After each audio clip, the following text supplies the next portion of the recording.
आ तुझे बताऊं इस्लाम का सबक क्या है। हुजूर का जमाना है, एक सहाबी जाने लगे घर से बाहर, बीवी से कहा मेरी शरीक हयात परदेश जा रहा हूं, ख्याल करना मेरी मर्जी के बगैर कदम मत निकालना। सुन रहे ना सारे लोग, मेरी मर्जी के बगैर कदम, पीछे वाले भी बोले मेरी मर्जी के बगैर कदम नहीं निकालना। अल्लाह अकबर। वो बेटी अभी कैसी बेटियां थी, उसने कहा मेरी मर्जी के बगैर चौखट पार न करना। इत्तेफाक देखिए, शोहर गया, कुछ दिन गुजर गए, अचानक भाई आया दरवाजे पे। कौन? तेरा भाई हो। दरवाजा खोला, अंदर आया, क्या बात है? बहन लेने आया हूं। कहा क्यों? कहा बाबा की तबीयत खराब है, वो ये चाहते हैं कि वो हो सकता है ये उनकी जिंदगी के आखिरी लम्हे हों, तुझे देखना चाहते हैं। आंख में आंसू आके उसने कहा शोहर की इजाजत नहीं है, इसलिए मैं नहीं आ सकती। भाई आंख में आंसू लेके पलट गया। बाप ने कहा बेटे लाया नहीं बहन को? कहा वो नहीं आती। कहा क्यों? कहा उसने कहा शोहर की इजाजत नहीं है। फिर 3 दिन गुजर गए, सांसें अटकने लगी। उसने कहा एक बार, बाप तो यार बाप होता है, उसने कहा एक बार और मेरी बेटी से जाके कह, उससे कह दे बाप चंद सांसों का मेहमान है, आजा देखना है तो, जीते जी मिलना है तो आजा। फिर गया, फिर दरवाजा बजाया, आंख में आंसू थे, रो के कहने लगा बहन कहा क्या? बाप की जिंदगी के आखिरी लम्हे हैं, उनकी ख्वाहिश ये है कि तू उनसे एक बार बात कर ले। औरत की चीख निकल गई, कहने लगी भाई मजबूर हूँ, मेरे शोहर ने इजाजत नहीं दी है। ये कह के भाई को वापस कर दिया, मैं नहीं आ सकती हूँ। अल्लाह अकबर। भाई वापस गया, बाप का चेहरा दरवाजे की तरफ मुड़ा था, आंखें बेटी के इंतजार में थी। भाई को बेटे को अकेला आते देखा ना तो चीख निकल गई, कहने लगा लाया नहीं बहन को? कहा वो आने तैयार नहीं, उसने ये कहा है कि मेरे शोहर की इजाजत नहीं है। अल्लाह अकबर। ये कह करके जब उसने सुना ना तो उसकी हिचकी निकली और फिर हमेशा के लिए बाप की सांसें थम जाती हैं। बाप को कफन दिया गया, उसका जनाजा तैयार किया गया। उसी बस्ती में बेटी रहती है, उसी बस्ती में बाप रहता है। लोगों ने कहा यार कोई मजबूरी रही होगी जो बेटी ना आ सकी। बेटी तो नहीं आई, चलो इसका जनाजा ही लेके बेटी के दरवाजे तक चलो। बेटी का जनाजा उठाया, बाप का जनाजा उठाया, बेटी के दरवाजे पे लाए, दस्तक दी। कहा क्या बात है? कहा तू जिंदगी में तो ना देख सकी, बाप कफन में तैयार होके आ गया है, अब तो बाहर आके देख ले। उसने कहा नहीं भाई, अगर दिखाना है तो मेरे बाप का जनाजा घर में लेकर के आ जाओ, मैं बाहर नहीं आ सकती हूँ। अल्लाह अकबर। इतना सुनना था, लोगों की चीखें निकल जाती हैं। जनाजे को अंदर रखा है, अल्लाह अकबर। बेटी ने बाप के चेहरे से कफन हटाया, माथा चूमा है, चूमने के बाद तलवों में आके बैठ जाती है, फिर बाप के तलवे चूमे, रो के कहती है ए मेरे अल्लाह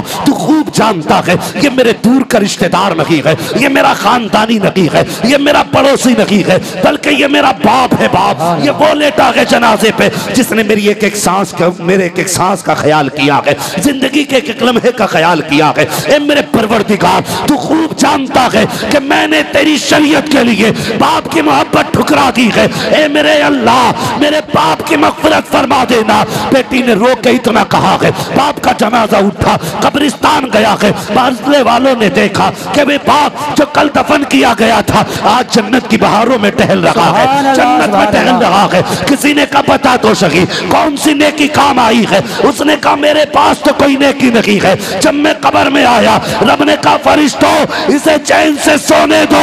कहा कौन सी नेकी है? कहा बाकी काम तो छोड़ो, एक नेक बेटी छोड़ के आया है, इसकी बख्शिश के लिए वही बेटी काफी है। नारे तकबीर, नारे रिसालत, मसलके आला हजरत, फैजाने औलिया इकराम, अज़मते वालिदैन, नारे तकबीर, नारे रिसालत। सुभान अल्लाह, सुभान अल्लाह। बहुत खूब, सुभान अल्लाह। ये है इस्लाम का नजरिया। आज मैंने गलत नहीं कहा, मियाँ घर नहीं बीवी को डरने, मियाँ लगा कमाने पे, बीवी लगी लुटाने पे। हैं बाबा ने जितने मांगे 1151 दे के आग लगा दी कमाई में। अरे उस शोहर से पूछ कितना पसीना कमा के लाया था, कितना पसीना बहाया इसने। इसने नए जूते इसलिए नहीं खरीदे, बेटी के हाथ पीले करने थे, और तूने जाकर बाबा के कदमों में डाल दिए। तुझे सोचना तो था। मुझे बताओ तो सही हम कहां चल रहे? अल्लाह आपको सलामत रखे कमेटी वालों और इस जलसे में आने वालों। लोग डीजे बना के बजा के वलियों को चिढ़ाया करते हैं, हम हुजूर की बातें करके वलियों को मनाने बैठे हुए। सुभान अल्लाह, सुभान अल्लाह। मर जाना लेकिन कभी ऐसी महफिल में न जाना जो खुदा को भी पसंद ना हो, मुस्तफ़ा को भी पसंद ना हो। करेंगे इंशाअल्लाह ऐसा ही, इंशाअल्लाह। और बेटियों से कहना, बेटी तू दुनिया में फैशन के लिए नहीं आई है, तू तो कनीज़े फातिमा ज़हरा बनने आई है। सुभान अल्लाह। तेरी जिंदगी ये नहीं है। और जब माएँ ऐसी होती हैं तो फिर औलाद कैसी होती है जानते हो? फिर ये 18 साल में जूता लेके बाप के मुंह पे खड़ा होता है, जूता लेके कहता, सुना नहीं तूने मैंने क्या कहा? सुनो जवानों, अगर चाहते हो ना नस्लें अच्छी हो तो अच्छी गोदों का इंतखाब करो। MBBS, BUMS, MA, BA सब ने ढूंढा, कोई ऐसा भी होना चाहिए जो कुरान की कारिया तलाश करे, 5 वक्त नमाजी बेटी तलाश करे। और यार जो रब के हक अदा करना जानती है वो तेरे भी हक अदा करना जानती है। जो रब का हक अदा नहीं कर सकती वो तेरा हक, कान खोल के सुन लेना, ये कायदे कुल्लिया है, जो रब का हक अदा नहीं कर सकती वो तेरा भी हक अदा नहीं कर पाएगी। समझ रहे ना मेरी बात जो मैं कहना चाहता हूँ? अच्छी गोदों का इंतखाब करोगे तो औलाद भी अच्छी होगी। लोग कहते हैं जी मैं फला बाबा के पास गया था, उन्हें 11,000 दिए लेकिन बेटा फर्माबरदार नहीं हुआ।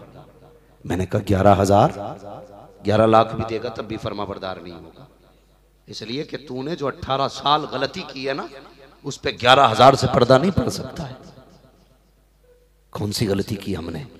हमने कहा सबसे पहली गलती तो तुम्हारी ये थी, तुमने जो निकाह के लिए लड़की का इंतखाब किया था ना, वो मैरिज हॉल में किया था, बर्थडे पार्टी में लड़की पसंद की थी, तुमने फेसबुक पे लड़की पसंद की, तुमने व्हाट्सएप पे लड़की पसंद की, तुमने ट्विटर पे लड़की पसंद की। और लड़की वालों, तुम किसी के 1 फीट का छज्जा देख के उस पर कुर्बान ना होना, उसके बालों के हेयर बैंड देख के कुर्बान मत होना, हाथ का कंगन देख के मत कहना अच्छा दामाद है, कान में बाली देख के मत कहना अच्छा दामाद है। अगर मस्जिद में देखे तो कहना अच्छा दामाद है, दाढ़ी वाला देखे तो कहना अच्छा दामाद है, कुरान वाला देखे तो कहना अच्छा दामाद है। फिर उसके बाद पहले तो हम देखते हैं तो दामाद होना चाहिए। कौन सा दामाद होना चाहिए? तो जी हाँ जी, कहते समझियाना ऐसी जगह कराना जिसकी लाठी से धुआं उठता हो जी, वैल्यू बढ़ जाएगी है। हाँ जी, वही वाली तोप। कहते ऐसा जगह समझियाना हो क्या उसकी मूंछ पे चराग जलते हैं। वो भाई थोड़ी मूंछ से नीचे उतर के भी बात कर ले। एक साहब कहने लगे मौलाना जरा हमारे लिए भी, आप तो घूमते हो ना, कोई रिश्ता बताइए। मैंने कहा जी बताइए। कहने लगे बराबरी का रिश्ता होना चाहिए। मैंने कहा क्या मतलब, तू 18-19 फीट का है क्या जो तेरी बराबरी का नहीं मिल रहा? उसने कहा नहीं नहीं, जैसे हमें वैसे होने चाहिए। मैंने कहा कैसे हो सकता, फिर तो तेरा भाई ही तेरे जैसा हो सकता है। इसलिए कि तेरा DNA तेरे भाई से ही मिलेगा, पड़ोसी से तो नहीं मिलेगा ना। ये क्यों कह रहा मेरे ही जैसा होना चाहिए? भाई कभी ये मत कहो बराबरी को, ये देखो दीनदार लोग मिलने चाहिए। सुभान अल्लाह, दीनदार लोग मिलने चाहिए। रिश्तों का इंतखाब जब करो दीनदारी देख के करो। नबुव्वत का दरवाजा बंद है, विलायत का दरवाजा बंद नहीं है। आज भी माँ दुआ कर दे तो बेटा वली बन सकता है। सुभान अल्लाह। और देखो मैं एक बात अक्सर कह रहा हूँ, आजकल समझाना चाहता हूँ। हम मज़ारात पे जब जाते हैं ना तो कहते हैं बाबा गाड़ी दे दो, बाबा बंगला दे दो, बाबा 3 मंजिल करा दो, 2 हो गई है, बाबा 3 हो गई इसे 4 करा दो, बाबा 3 दुकानें इसकी 5 करा दो। हमने यही मांगा। कोई जाके ये नहीं कहता मस्तान बाबा दुआ कर अल्लाह मुझे भी आपके जैसा वली बना दे। सुभान अल्लाह, सुभान अल्लाह। किसी ने मांगी ये चीज? मांगने कोई तैयार नहीं। और याद रखो जब खुदा का कुर्ब मिलता है तो जमाना मिल जाता है। सुभान अल्लाह। हजरत इब्राहिम बल्खी रहमतुल्लाह तआला, हजरत इब्राहिम बिन अदहम रहमतुल्लाह तआला पाए के बुजुर्ग गुजरे और बादशाह थे अपने वक्त के। आज जवान से कहते हो ना दाढ़ी रख ले तो कहता है जी अभी जरा दुकान पे बैठता हूँ। हाँ, ज्यादातर जवाब देते हैं जी क्या करें बिजनेस का मसला है। देखो भाई कोई किसी को टच न करे, मैं किसी पर जाती गुफ्तगू नहीं कर रहा हूँ। अल्लाह जिसे तौफीक देगा इंशाअल्लाह वो बदल जाएगा। सुभान अल्लाह। वरना तुम में ऐसा कोई नहीं है जिसे ये नहीं पता दाढ़ी सुन्नत है। बेशक। एक बात समझाना चाहता हूं मैं, अंदाज़े बयां मेरा बहुत शौक नहीं है, शायद कि उतर जाए तेरे दिल में मेरी बात। सुभान अल्लाह। तो जब कहते हैं ना जवान से दाढ़ी रख ले, तो कहता जी मैं बिजनेस कर रहा हूँ, क्या मतलब?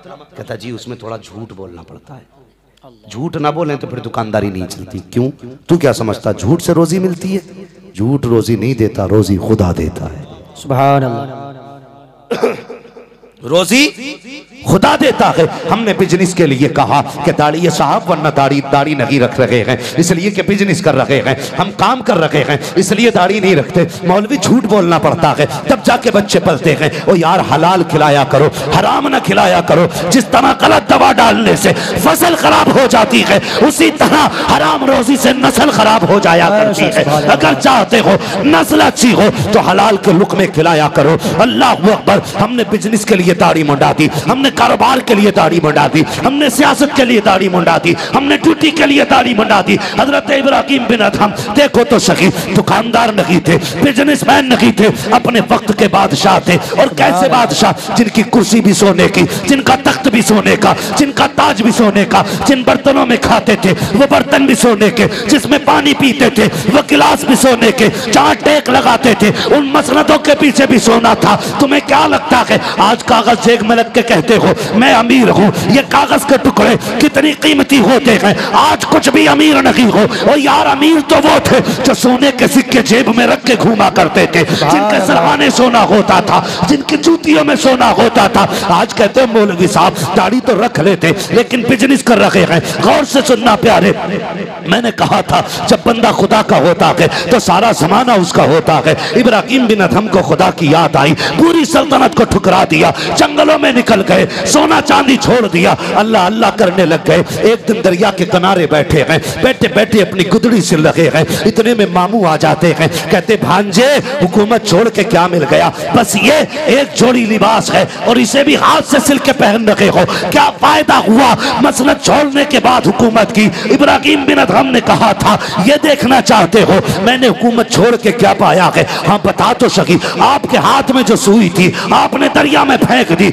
और उसके बाद जब फेंकी मामू कहने लगे भांजे एक सुई थी वो भी फेंक डाली, कपड़े किस चीज से सिलोगे? मुस्कुरा के कहते हैं आपको क्या लगता है मेरी सुई जाये हो जाएगी? का इतनी बड़ी लहरें, इतना बड़ा दरिया, जब तुमने फेंक ही दी सुई तो कहां से लाओगे? का देखना चाहते हो? कहा बताओ क्या बताना चाहते हो? आवाज दे के कहते हैं मछलियों सुई लेकर के आओ। जैसे इतना कहा था हर मछली के मुंह में सोने की सुई थी, किनारे लेके आ गई। कहने लगी इब्राहिम ये ले लो, इब्राहिम ये ले लो, इब्राहिम ये ले लो। कहने लगे नहीं मुझे इस सोने की जरूरत नहीं है, इसको तो ठोकर मार के आ गया हूँ। का फिर का मुझे मेरी सुई चाहिए जो मैंने फेंकी है। एक छोटी सी मछली उस सुई को मुंह में लेती है, किनारे आके कहती है हुजूर ये आपकी सुई है। कहा ये मेरी सुई है। मामू हैरत में थे, का बताना क्या चाहते हो? का तुमने कहा था हुकूमत छोड़ के क्या पाया है? कहने लगे जब तख्त पे था तो कुछ जगहों पे हुकूमत चलती थी, जब से तख्त छोड़ा है सारे जमाने पे हुकूमत। नारे तकबीर, नारे रिसालत, मसलके आला हजरत और से मस्तान शाह बाबा फैजाने औलिया इकराम मुफ्ती हम्माद साहिब क़िबला। नारे तकबीर, नारे रिसालत। सुभान अल्लाह, सुभान अल्लाह। चलें और आगे, वैसे टाइम तो पूरा हो चुका है। चले हजरत चले और चलें ना, 1 घंटा नहीं बाबा। अल्लाह आपको सलामत रखे, ये मोहब्बतें आपकी हैं, जल्द से जिंदगी रहेगी तो जल्द से और भी हो जाएंगी। हाँ मेरी बात सुन लें, आप लाइव पहली बार सुन रहे हैं तो कम से कम ऐसा मौलवी को छोड़ दें जो दूसरी जगह सुना सके। नहीं मैं गलत नहीं कहता, मेरी बात सुभान अल्लाह। बहुत खूब, मोहब्बत है, अल्लाह चाहेगा तो फिर आ जाएंगे। मगर एक बात सुने, अल्लाह आपको सलामत रखे। मैं रात बरेली शरीफ में था, इंशाअल्लाह जश्न गौसुल वरा कॉन्फ्रेंस थी। सुभान अल्लाह। तो एक साहब आके कहने लगे ना, एक साहब आके कहने लगे आपने 1.5 घंटा तकरीर की। मैंने कहा मुझसे जबरदस्ती कराई गई। तो उनके जुमले थे ये कौम हमारी कौम का बड़ा बड़ा असासा खा गई। मैंने कहा क्या? कहने लगे इनके 1 घंटे और 1.5 घंटे ने गुलाम मोहिउद्दीन सुबहानी को खा लिया, इनकी बेजा चाहत ने हाँ अबुल हक्कानी साहब को खा लिया। जानते हो, ये हमारी चाहत है, अल्लाह सलामत रखे। ये मेरा कहने का मसला ये है कि ये तकरीर कोई आम फन नहीं है। हाँ, ये याद रखिएगा, ये कोई मसला ऐसा नहीं है कि किताब खोल के बैठ गए और फिर चलती चली गई। तकरीर के लिए बड़ा खून जिगर लगता है, हाँ, बड़ा खून जिगर लगता है। तो कम से कम अल्लाह आपकी मोहब्बतों को सलामत रखे। मैं आपने कहा मैं थोड़ा सा आगे बढ़ जाता हूँ, लेकिन घंटा डेढ़ घंटा नहीं, थोड़ा सा आगे बढ़ जाता हूँ। गुफ्तगू में जानते हो तकरीर में सबसे ज्यादा असर हार्ट पे पड़ता है और सबसे कम उम्र खतीब की होती है। लोगों को इनके नजराने तो दिखते हैं लेकिन इनकी मेहनत नहीं। एक बात, मैं इस पे गुफ्तगू नहीं करूंगा, बस एक बात समझाना चाहता हूँ, किसी को भी ना मेरे भाई मजबूर ना करना, मजबूर ना करना। अल्लाह आपको सलामत रखे, अल्लाह जिंदगी दे तो फिर बुलाओ, हम फिर आए, फिर हुजूर की बातें, फिर महफिलें सजे, फिर बरकतें बरसे। कभी ये नहीं कि मौलवी आज डेढ़ घंटा बोल के जा, कभी मत करना, इसके बड़े बड़े नुकसानात हो जाते हैं, बड़े बड़े नुकसानात हो जाते हैं। बस मेरी बात सुन ले, मैं इस टॉपिक पे बात नहीं करना चाहता, मेरा वक्त ही ज़ाया हो रहा है इधर जा करके, बस गौर से सुन ले। मैं अर्ज कर रहा था अक्सर ना, तो हम कभी ये ना कहें कि जी दुनिया के लिए हमें ये करना है, जब भी करना है ना खुदा के लिए करना है। बोलो इंशाअल्लाह, इंशाअल्लाह। जब भी करना है हमें मुस्तफ़ा के लिए करना है।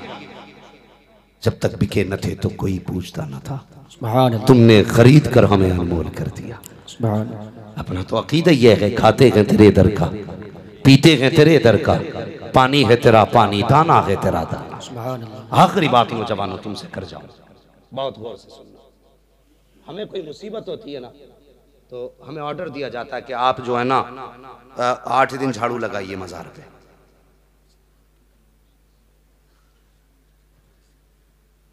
अल्लाह आपको सलामत रखे। मैं कोशिश करूंगा कि अपने मौजू में ही उसको ऐड कर लूँ। बहुत गौर से मेरी बात सुने जी। अगर मैं कभी कभी बड़ा सुकून मिलता है, अल्लाह का शुक्र है। लोग साजिद भाई से तो फरमाइश करते हैं कि फला नात सुना दें, लेकिन मैं पहला मौलवी हूँ, शायद मुकर्रिर हूँ, जिससे लोग कहते हैं फला वाक़या सुना दीजिए। सुभान अल्लाह, सुभान अल्लाह। ये क्या है, ये सब मोहब्बतें आप लोगों की, प्यार है। अल्लाह आपको सलामत रखे। बस मेरी बात सुनने में थोड़ा सा, करामत भी इंशाअल्लाह 2 मिनट में सुना लूँगा, मगर यह है कि थोड़ा सा इस्तकामत भी सुन लो।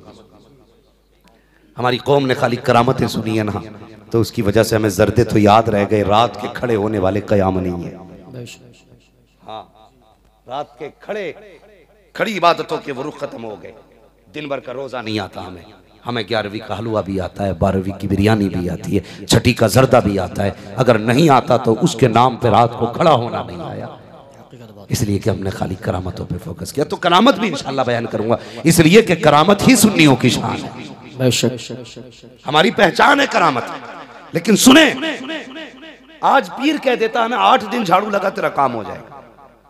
नौजवानों, ये मेरे हाथ जुड़े, तुमसे गुजारिश करूंगा, 8 दिन भले मजार पे जाना या मत जाना तुम्हारी मर्जी है, लेकिन 8 दिन पाप के पैर जरूर दबा लेना इंशाअल्लाह। कोई काम नहीं हो रहा है ना, तो पाप के पैर जरूर दबा लेना। हमारी कौम के जवानों को ना क्या क्या हैक किया जा रहा है, हैक। ये उसके दिमाग में डाल दिया, अरे मेरी ना माना तो दिमाग फट जाएगा, मेरी नहीं माना बिजनेस ठप हो जाएगा।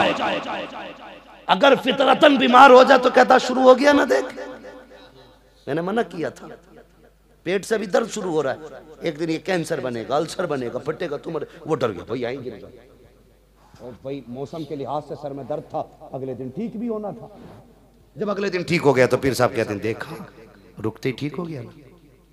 तो हमें जवानों को हमारे ना हाईजैक किया जा रहा है, हैक किया जा रहा है, जवानों को हमारे बेबस बनाया जा रहा है। लेकिन कोई भी बंदा अगर तुझसे कहे मेरी न मानेगा तो मर जाएगा, उससे कह देना हम उसकी मानेंगे जिसकी मान के जमाना जिंदा रह रहा। सुभान अल्लाह, सुभान अल्लाह। तू है क्या? जिंदगी तूने नहीं दी है, बरेली से आवाज आती है, जिंदगी ये नहीं है किसी के लिए, जिंदगी है नबी की, नबी के लिए। सारे बोले जिंदगी है नबी की, नबी के लिए, नबी के लिए। तो तुम अपनी बता रहे हो, हाईजैक किया 8 दिन चला, मगर जवान जो है ना उधर ही लग जाता है। अम्मा बीमार है, बेटे मुझे बुखार है, दवा लानी है। नहीं, पीर साहब ने बुलाया, बेटे मुझे खांसी है, सिरप लाते। नहीं, मेरे पीर ने कहा इस टाइम ही चिराग जलना है, तू नहीं होगा तो चिराग और भी जला लेगा, तेरे बगैर अंधेरा तो मजार पे नहीं रहेगा।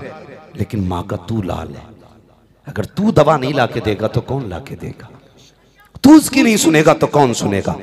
कसम खुदा की, कोई पीर अपने मुरीद से इतना प्यार नहीं कर सकता जितनी माँ अपने लाल से प्यार करती है। सुभान अल्लाह। तुम्हें पता है माँ और बाप का रिश्ता क्या है? जानते हो? माँ बाप का रिश्ता सुनना है तो सुनो। हजरत सैयदा तैयबा ताहिरा आबिदा जाहिदा हजरत फातिमा ज़हरा रज़ी अल्लाह तआला अन्हा, आपकी